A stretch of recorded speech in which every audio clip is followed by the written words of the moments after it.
Welcome to the Jolly Ranger. I'm JohnBerry555, and today I'm reviewing the last two episodes of Star Wars Maul Shadow Lord. These two episodes being Chapter 9, Strange Allies, and Chapter 10, The Dark Lord. I will be spoiling these episodes, so you have been warned. I released a spoiler-free version of my review earlier today, one for each episode, of course. Links will be down below and in the cards. But let's actually talk about the two episodes. So in Chapter 9, Strange Allies, Maul and his crew, and then Devon, Masadaki, Lawson, Two Boots, and Riley agree to work together in order to escape Janix, to escape the Empire, because Maul has a ride off the ship thanks to Dryden Voss and Crimson Dawn. Dryden Voss also wants Maul to kill the actual leader, the current leader of Crimson Dawn, and saw him as the leader, or at least the public leader. So, we do see how that eventually goes for Dryden in Solo. To be fair, Maul doesn't do that to him. I'm just saying.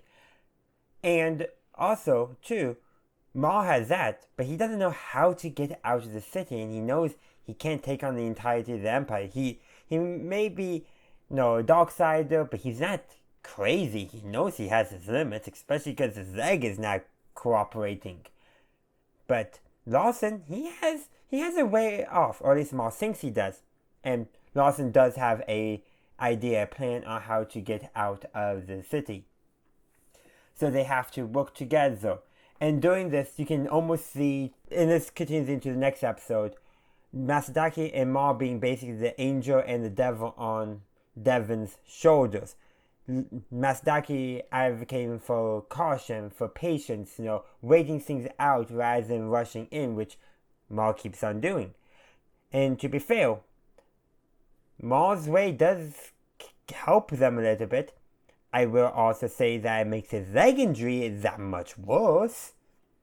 And that's something too. Masadaki was injured way back when they were fighting Maul and Filoni a bit earlier, several episodes ago. But the thing is, he keeps on going, and his injury does not, he grunts, he bears with it, and he keeps on moving. Meanwhile, Maul, whenever his leg acts up, he has to stop, hit it, whatever. And I just think that's interesting. Masadaki is dealing with his injury way better than Maul is throughout this. Suggesting that Masadaki, he has a better approach for actually dealing with his pain and all that than Maul, who just buries it or lets it explode. But like I said, they're working together during all this. And there comes a scene where they have to cross a toxic river because apparently the city's industrial outputs are just dumping toxic waste wherever. And Tubu say, I should report this to the relevant authorities.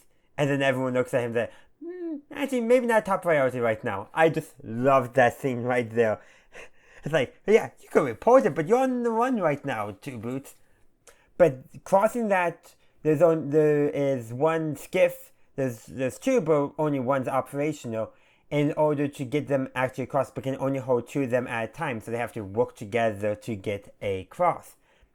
And then the Inquisitors and the Empire show up. They really should have collapsed the tunnel behind them. They really, really should have. Don't know why they didn't. That seems like up Maul's alley. But to be fair, he wants Devon to get mad. Let's remember that. He is still set on Devon becoming his apprentice, and he wants that to happen. So unfortunately, not everyone makes it across because the Empire gets in the way. Obviously, Devon, Maul, and Masadaki make it across, so do Lawson, Riley, and Two Boots. Also, one of the main mercenaries and Andrew Cast also make it across along with Two Boots and Vario. So, the Night Brothers with Maul, I forget their names. The other one finally also dies, so his brother died saving Maul, and well, he dies. Let's see, he grabs a stormtrooper to take a bunch of shots of him, and he takes out like 3 more TK troopers, I should say, not stormtroopers, and he keeps on getting shot, and then he throws his 3 throwing knives at 3 TK troopers, taking them out, and then he jumps at and pushes 3 more into the toxic river with him. So you can't say he didn't go out like a badass, because he certainly went out. And of course, a couple of and the other two Mandalorian mercenaries also don't make it. So they lose quite a bit of Maul's side. Everyone who was not on Maul's side makes it across, but not everyone on Maul's side. And so that all goes together. But during this too, Maul's droid gets destroyed and falls into the toxic waste by one of the Inquisitors. I think it might have been Marlock. And Maul, oh boy, does he get mad. You just killed Maul's dog. He is not happy with you.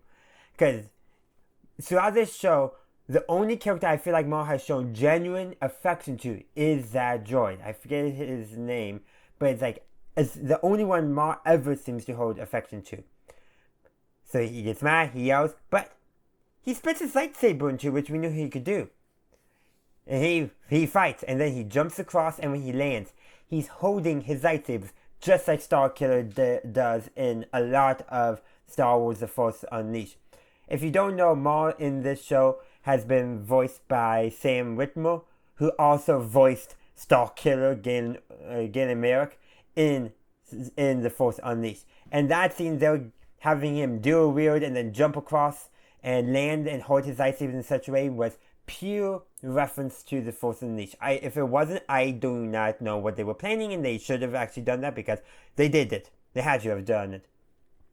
So they get across that river. The Inquisitors can't cross because it's just too far for anyone, even with the Force, to jump. And so they leave the city, and then, boom. And I was going to say, dun, dun, dun. It should be, da, da, da, da, da, da, because guess who is coming out of the fog?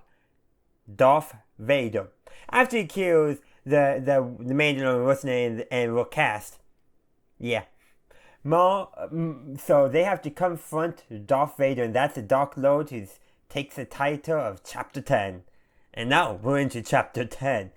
So they decide they're going to split up. Maul and the Jedi are going to engage Vader, while Vario, Two Boots, and the Lawsons continue on to the rendezvous point. And when they get there, there's a bunch of Stormtroopers, TK Troopers. The Empire's already there. So yeah, they have to do that. They actually do temporarily commandeer the Empire's blaster cannon to take out the Lambda-class shuttle, showing more Empire stuff, rather than just using leftover Clone War gear. But during all this, Maul is continuing urging Devon to use her aggression against Vader. Masdaki figures out it has to be a Sith Lord, and so does Maul. And he's also mad because he sees Vader as his replacement.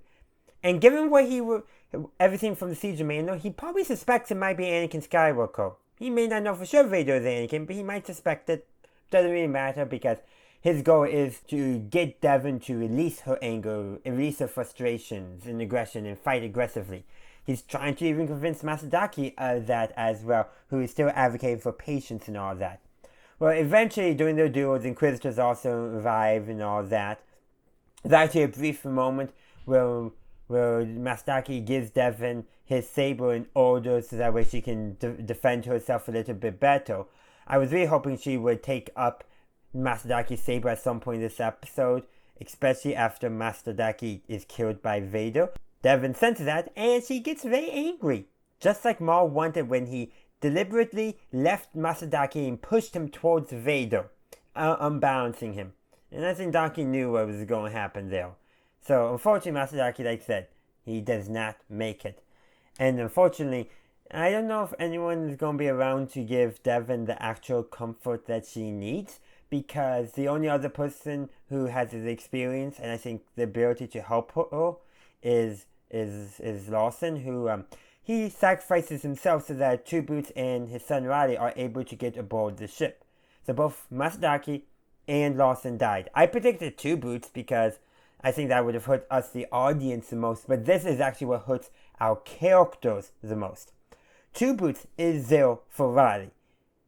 I don't, and technically Maul is there for Devon in his own twisted way to make her his apprentice, which, yeah.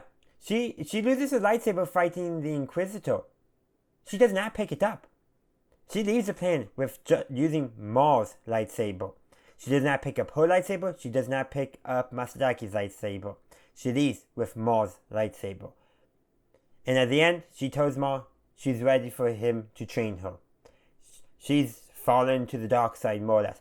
I still think there is a chance for her.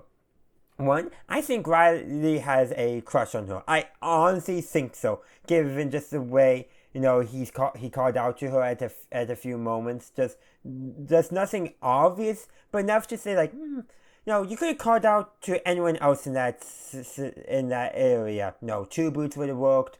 Masadaki would have worked. Your father would have worked. But no, in that moment you called out to Devon.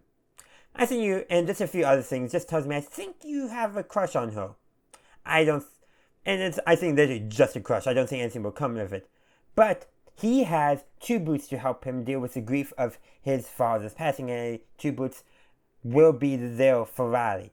Devon has no one. But potentially, I could see Riley stepping up to help Devon deal with her grief in a healthier way because he had Two Boots to help him. And that's ultimately where I think is going to go. But series ends. We don't know. I could be totally wrong, and I probably am. And I hope we get a season 2 because it's set up perfectly for a season 2. We need to know what happens. Does Devon truly fall to the dark side? Does she become more of a, I hate to use the term, but gray Jedi? Or does she regain her balance at some point, realize Maul is twisting her to the dark side and is able to come back to the light? I don't know. All I know is by the time of Star Wars Rebels, Maul is by himself. There's no Devon there. There's no one there for him. So clearly she does not stay around forever. So tragic ending no matter what. I doubt it's going to be happy, but you never know. And also, Dryden is now going to be leading Crimson Dawn. We knew that. Thank you, Solo Star Wars Story. And that's also how we knew Maul had to survive, plus that in Rebels. But ultimately, yeah, this episode ends on a dark note. Just like in Star Wars Jedi Fallen Order, the only way to survive Vader is to run, to escape. And I do wonder what's going to happen next, because they've already had Vader as the climax of Season 1. If they ever do a Season 2, will having Vader as the climax work? Because I don't think Palpatine's going to work, because given that Maul's entire goal is revenge on Palpatine, now he's gotten Devon to want revenge on Vader for killing Masadaki. And also for killing Lawson, because you can tell, seeing Riley broken is as the death of his father at the hands of the Empire, Devon's not too happy about either. So she has ample reason to want revenge against the Empire. And also for, destroying the Jedi Order as well. So, where this all will end up, I don't know, but it's perfectly set up for a Season 2, for a book, wherever. They have it set up excellently. And I honestly can't wait to see how it goes. We have a bunch of characters who are broken. Both Devon and Riley are broken. I think Riley is in the better position because he has Two Boots to help him deal with his grief in a healthy way. Meanwhile, Devon's being whispered, being corrupted by Maul, who's going to encourage her to give into her anger, give into her aggression, her fear, her frustrations, embrace the darkness within her to get revenge. Not justice, revenge. Riley has Two Boots.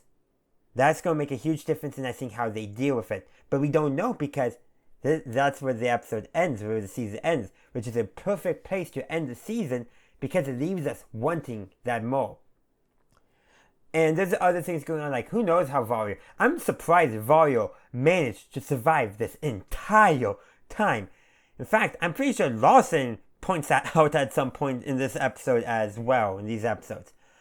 How he survived, I have no idea. Is he going to be working for Crimson Dawn now? I have no idea. But he somehow managed to survive. Maul was the only character I knew for sure was going to survive. Devon, I figure, pretty likely, same thing with Riley, just they're too young to die and too much story potential there. Lawson, Masadaki, and Two Boots made the most sense. I never even considered Vario surviving, and yet somehow he is the one who survived. Who didn't die. It is what it is. So, you can let me know your thoughts, but there's so much more to talk about. Next week, of course, I'll be releasing my entire Maul's Shadow Lord, obviously Season 1 review video. And so, we're going to talk about some more stuff next week.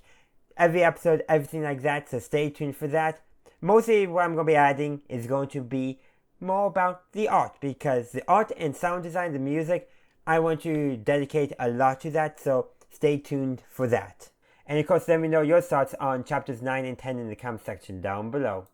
Thank you for watching my video. I do hope you enjoyed it. If you did, please be sure to give this video a like and share. Also, consider subscribing to my channel to stay up to date on all my latest content. In the meantime, thank you for watching, and as always, have a good day, a good night, wherever you are. May the Force be with you always.